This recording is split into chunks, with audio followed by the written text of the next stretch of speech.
So here's a video looking at factorisation. Factorisation is one of our algebra skills. In fact, it's our last one. We're going to call it skill number 8.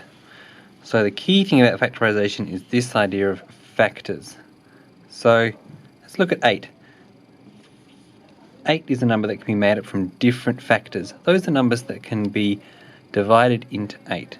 So for instance, without leaving a remainder, we could have factors of 1, 2, 4, or 8. That's because 1 times 8 equals 8, and 2 times 4 equals 8. But there are no numbers which we could multiply together that would make 8 other than those 4. So 8 has those 4 factors, 1, 2, 4, and 8. And we need to be able to recognize a number and its factors in order to really do factorisation well. And the key thing we're often looking for is common factors, but we'll get to that a bit later. So here's an example. We've got an expression with 2 terms. First term is 12x, second term is positive 18. Those 2 terms have a common factor, but what we're really interested in is the HCF, highest common factor. So we know what a factor is. A common factor means that both terms have that factor, and we want the highest one, the one that's got the largest number. So let's have a look at some common factors. So 12x has some factors. You could multiply 1 or 2, 3, 4, 6, 12, or x with one of the other ones in there, and you get 12x. Quite complex. 18 also has many factors, like 1, 2, 3, 4. No, 4 doesn't go in, but 6 does. 12 doesn't go in either. 9 does.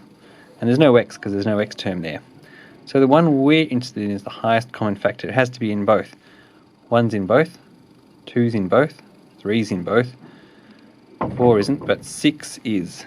6 would be the highest common factor. So we've found the highest common factor of 6. So what we're doing next is each of those 2 terms, we're going to divide it up into 2 parts.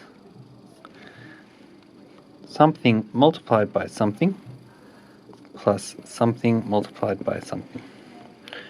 We know that both of them can be multiply 6 by something in order to get that term. Let's start with the easy one, it's just a common constant one here. So 6 times something is going to equal 18. That something would be 3. Over on this side, 6 times something is going to give us 12x. It's going to have an x in it. It's got to get the x from somewhere. So it's 6 times 2x would give us 12x. Almost there. Next bit of factoring says, since both of these things are times by 6, we can actually put the 6 out the front of the brackets, and what's left is it's 6 times 2x plus 6 times 3. So here we have it in a factorised form. 6 times 2x plus 3 is going to give us the same as 12x plus 18.